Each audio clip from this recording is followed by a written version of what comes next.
یہ مجھے سمجھ نہیں آئی. تو وکیل حامد خان نے کہا بڑی سمپل سی بات یہ ہے, ہمیں کہیں سیکیورٹی نہیں مل رہی تھی, ہم پشاور چلے گئے, اور دوسری بات یہ ہے کہ پشاور کے حوالے سے الیکشن ہوئے, پشاور میں الیکشن ہوئے تھے تو ہم نے پشاور ہائی کورٹ کے اندر چلا گیا. دوسرا لاہور ہائی کورٹ میں درخواست تھی, انہوں نے خارج کر دی. اب اندازہ کریں کہ عدالت کیا یہ سوال کر سکتی ہے کہ آپ نے اس ہائی کورٹ میں کیوں گئے اور اس ہائی کورٹ میں کیوں گئے؟ عدالت یہ سوال کر سکتی ہے آپ پشاور میں الیکشن کیوں کروائے ہیں؟ عدالت مطلب آپ ڈسکس کیا کر رہے ہیں؟ میرے خیال سے اگر آج سپریم کورٹ آف پاکستان بلے کا نشان تحریک انصاف سے واپس لے لیتی ہے تو عمران خان کو شکر ادا کرنا چاہیے, اور شکریہ ادا کرنا چاہیے. کیسے؟ تاکہ یہ تاریخ کا حصہ بن گیا ہے کہ پاکستان کی اعلیٰ عدالتوں نے, پاکستان کی جو اعلیٰ ترین ججز ہیں, جمہوریت آئین پسندوں نے پاکستان کے کروڑوں عوام کی مقبول جماعت جو ہے اس کے ساتھ کیا سلوک کیا تھا. تو اس کے بعد ابھی تھوڑی دیر پہلے بیرسٹر گوہر آئے, ذرا عدالت کو دیکھیے گا. تو بیرسٹر گوہر نے کہا انٹرا پارٹی انتخابات پشاور میں ہوئے, اس لیے پٹیشن ہم نے وہاں پہ کی. تو چیف جسٹس نے بیرسٹر گوہر کو کہا آپ کس حیثیت میں دلائل دے رہے ہیں؟ انہوں نے کہا میں عدالت کی معاونت کر رہا ہوں. تو حامد خان نے کہا کہ سینئر وکیل ہے, انہیں بات کرنے دیں. یعنی لگتا یہ ہے کہ ہمارے قاضی صاحبان سوال بھی مرضی کا کرتے ہیں, انہیں جواب بھی مرضی کا چاہیے. تو وہ کہتے ہیں جی پشاور کیوں گئے, الیکشن کیوں کرایا, کیا پشاور پاکستان کا حصہ نہیں ہے؟ یہ ایک سمجھ سے بالا تر ہے. میرے خیال سے ایک عام آدمی کی رائے اگر آج کی اس نے سماعت دیکھی ہو تو لگتا یہ ہے کہ وکلا سے زیادہ جو جج صاحبان ہیں وہ دلائل دیتے ہیں, اور الیکشن کمیشن سے زیادہ جو شاید سوال الیکشن کمیشن بھی نہیں کر سکا وہ عدالت نے کیے. پھر عدالت نے بنیادی سوال الیکشن کمیشن سے اور اکبر ایس بابر سے نہیں پوچھا کہ بھائی آپ بتائیں آپ کے کون سے حقوق متاثر ہوئے ہیں. سارے کا سارا دھیان, سارے کے سارے سوالات, سارے کا سارا جو فوکس ہے وہ پاکستان تحریک انصاف کے حوالے سے ہے.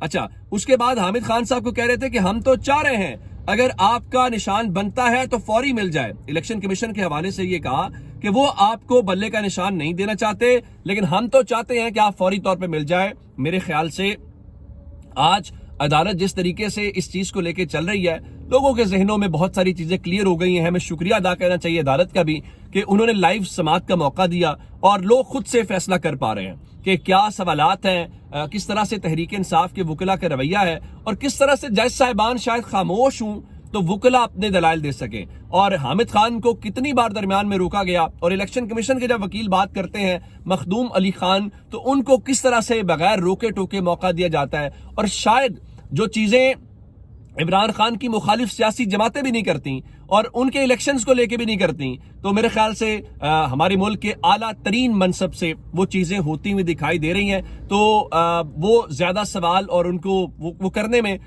ذرا عدالتوں کی وجہ سے میرے خیال عمران خان کے مخالفین کو بھی بیانیہ بنانے میں آسانی ہو جائے گی. اچھا, نمبر 2 میں نے آپ کو بتایا تھا کہ لاہور ہائی کورٹ میں عمران خان کے جو کاغذات منظور یا مسترد ہونے کے حوالے سے خبر تھی, وہ آج بینچ بیٹھنا تھا کہ وہ فیصلہ کر پائے, لیکن اس کا فیصلہ آج نہیں ہو پایا.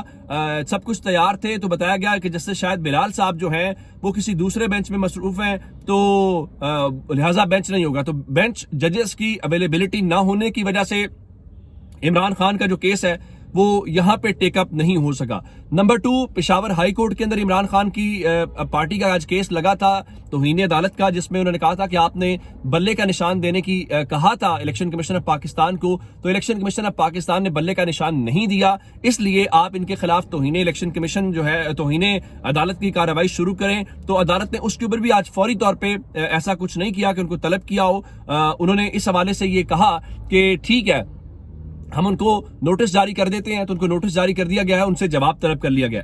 اچھا, اب اس کے بعد اگلی بات یہ ہے کہ کیا عمران خان کے پاس کوئی جوابی پلان ہے, تو میں آپ کو بتا دیتا ہوں کہ جوابی پلان ہے. اگر کسی کا خیال ہے کہ پاکستان تحریک انصاف کے امیدوار آزاد حیثیت میں جائیں گے, ایسا نہیں ہے. پاکستان تحریک انصاف مکمل بیک اپ پلان کے ساتھ ہے, وہ انتظار کر رہے ہیں کیونکہ آج کاغذات نامزدگی واپس لینے کا آخری دن ہے. اس کے اندر ٹائم ایکسٹینڈ کر دیا ہے الیکشن کمیشن نے, رات 9 بجے تک لے سکتے ہیں, اور کل حتمی فہرستانی ہے.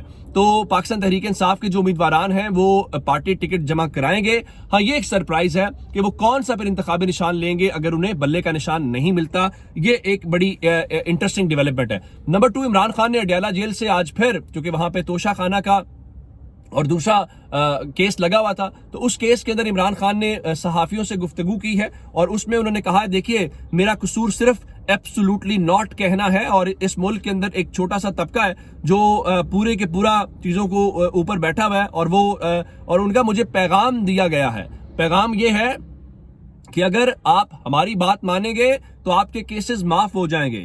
نواز شریف، مریم نواز، آصف زرداری، شہباز شریف کی اربوں روپے کی جو کرپشن ہے اس کو معاف کر دیا گیا. ان کا بتانا چاہتے تھے کہ ہم جب چاہیں کسی کو بھی ڈرائی کلین کر سکتے ہیں. یعنی عمران خان کے مطابق ان کو یہ کہا گیا کہ اگر آپ بات مان لیں تو آپ کے سب کیسز معاف. اور یہ جو نواز شریف ان سب کو کلین چٹ ملی ہے، یہ پیغام دیا گیا ہے کہ ہم جب چاہیں کسی پہ کیس بنا لیں، ہم جب چاہیں کسی کو کلین چٹ دے دیں. تو پرابلم یہ نہیں ہے وہ عمران خان کہتے ہیں کہ یہاں پہ اس ملک میں پیسہ بناتے کرپشن. پلان صرف پرابلم یہ ہے کہ سر جھکا کے رکھنا ہے، بات ماننی ہے. ادھر ادھر ہونے کی کوشش کی یا ہماری ڈومین میں کہیں آپ نے انٹرفیئر کرنے کی کوشش کی تو وہ بات جو ہے وہ برداشت نہیں کی جائے گی. بالکل ایسا ہی ہوتا ہوا دکھائی دے رہا ہے. اور دوسرے نمبر کے اوپر عمران خان سے پھر یہ سوال صحافی نے کیا کہ کیا 9 مئی کے اوپر آپ معافی مانگ لیں تو معاملات ٹھیک ہو سکتے ہیں. تو اس پہ عمران خان نے کہا کہ 9 مئی کی بات کرتے ہیں، 9 مئی کو تو ظلم مجھ پر ہوا. اب عمران خان پھر وہی بات کہ اپنی اس چیز کے اوپر ڈٹے ہوئے دکھائی دے رہے ہیں. اچھا، 2 ڈیولپمنٹس اور ہیں. ایک جسٹس اعجاز الاحسن، کیونکہ کل تک کہ کیا ان کا استعفیٰ منظور ہوتا ہے، تو صدر پاکستان نے ان کا استعفیٰ منظور کر لیا ہے. وزارت قانون نے نوٹیفیکیشن جاری کر دیا ہے، جس کا مطلب یہ ہے کہ اب وہ سپریم کورٹ کے سابق جج ہو گئے. نمبر 2 یہ ہے کہ آج سپریم جوڈیشل کونسل کی کارروائی ہوئی جسٹس مظاہر علی اکبر نقوی جو ریٹائرڈ ہو چکے ہیں ان کے حوالے سے. تو فی الحال عدالت نے وہاں پہ مخدوم علی خان جو ان کے وکیل تھے ان کا جی آپ ریٹائرڈ جج کے خلاف کارروائی نہیں کر سکتے. آپ حیران اس بات کے اوپر ہوں گے کہ حکومت نے ریٹائرڈ ججز کے خلاف کارروائی نہ ہونے کا جو قانون ہے اس کو ہی چیلنج کرنے کا فیصلہ کر لیا ہے. اور ظاہر ہے وہ عافیہ شہربانوں کا کیس ہے تو قاضی صاحب بیٹھے ہوئے ہیں اور وہ کیس بھی اڑ جائے گا. اس کے بعد آپ ججز کے خلاف ایک بھرپور طریقے سے چیزیں چلے گی. تو مظاہر نقوی کے خلاف جو ہے وہ 15 فروری تک کی کارروائی ملتوی کر دی گئی ہے، گو کہ انہوں نے پلی لی ہے کہ ہم استعفیٰ دے چکے، اب ہمارے خلاف کارروائی نہیں کر سکتے. حکومت نے اٹارنی جنرل نے بتایا ہم تو اس قانون کو ہی چیلنج کرنے جا رہے ہیں، اور قانون پھر پتہ ہی آپ کو قاضی صاحب کے ہوتے ہوئے. اپنا بہت سارا خیال رکھیے گا. خدا حافظ.